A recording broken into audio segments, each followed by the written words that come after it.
하나님 왕국으로 들어가는 문. 마태복음 5장 3절.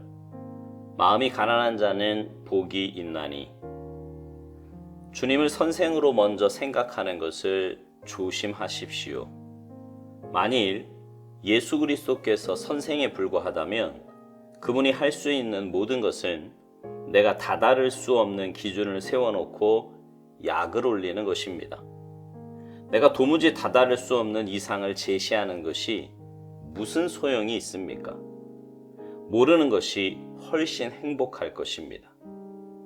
내가 절대로 될 수 없는 상태를 말하는 것이 무슨 유익이 있습니까? 마음의 청결, 내 의무보다 더하는 것, 하나님께 완벽하게 헌신하는 것 등 주님의 가르침이 우리에게 진정한 의미가 있기 위해서는 먼저 예수 그리스도를 구세주로 알아야 합니다. 그렇지 않으면 산상수훈은 나로 절망에 빠지게 하는 이상밖에는 되지 못합니다.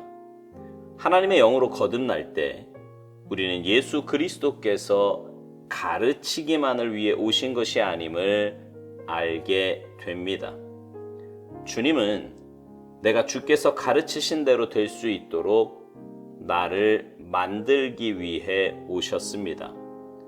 구속이란 예수 그리스도의 삶을 주관했던 그 심성을 주께서 누구에게든지 넣으실 수 있다는 뜻입니다. 하나님께서 주신 모든 삶의 표준은 그 심성을 가지고 있다는 전제로 주어진 것입니다. 산상수훈은 거듭나지 않은 사람들에게는 좌절을 만들어냅니다. 이는 예수님께서 의도하신 바입니다. 우리가 자기 의에 속아서 주님의 가르침을 수행할 수 있다고 착각하는 한 하나님께서는 우리가 어떤 난관을 만나 자신의 무지를 깨달을 때까지 계속 내버려 두십니다. 그러면 결국 난관을 만나게 되어 자신의 영적 빈곤을 깨닫게 되면서 주께 나아가 손을 벌리게 되는 것입니다. 마음이 가난한 자는 이것이 하나님의 왕국에 들어가는 첫째 원칙입니다. 예수 그리스도의 나라에 들어가는 문은 가난이지 풍요가 아닙니다. 예수 그리스도를 위한 나의 결정에 의해 들어가는 것이 아니라 자신에 대해 완벽하게 무용지물이라는 사실을 의식할 때 들어가게 되는 것입니다. 나는 아무것도 할 수 없습니다. 이때 주님이 말씀하십니다. 내가 복이 있도다. 이것이 바로 왕국의 입구입니다. 아쉽게도 우리가 가난하다는 것을 깨닫는 데는 오랜 기간이 걸립니다. 그러나 자신의 가난함에 대한 깨달음은 예수 그리스도께서 역사하시는 영적 전선으로 우리를 이끌어 갑니다.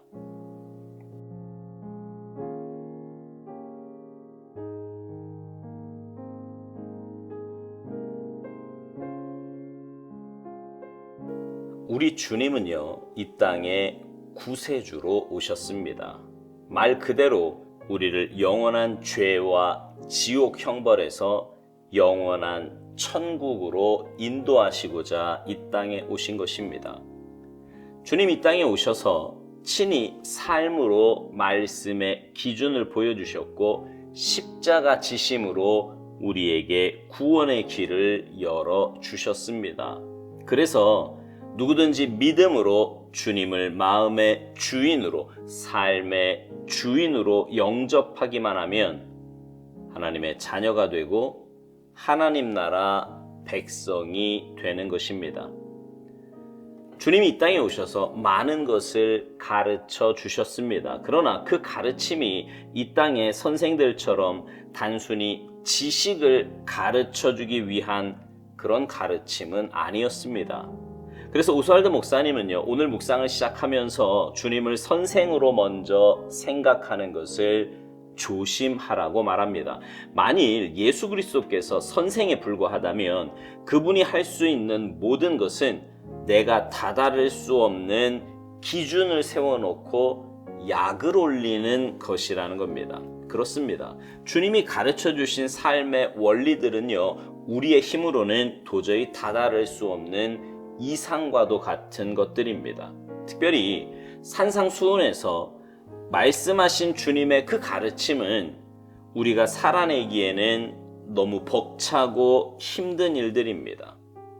노하는 자마다 심판을 받게 되고 형제를 향해 욕을 하거나 미련한 놈이라고 하면 지옥불에 들어가게 된답니다.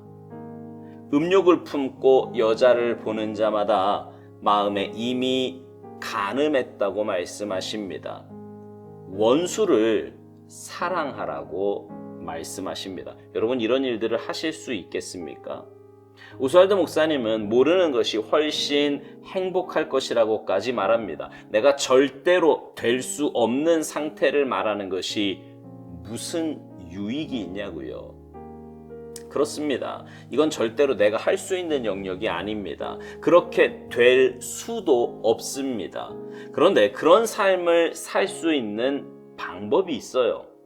바로 주님이 내 삶의 주인이 되시는 겁니다.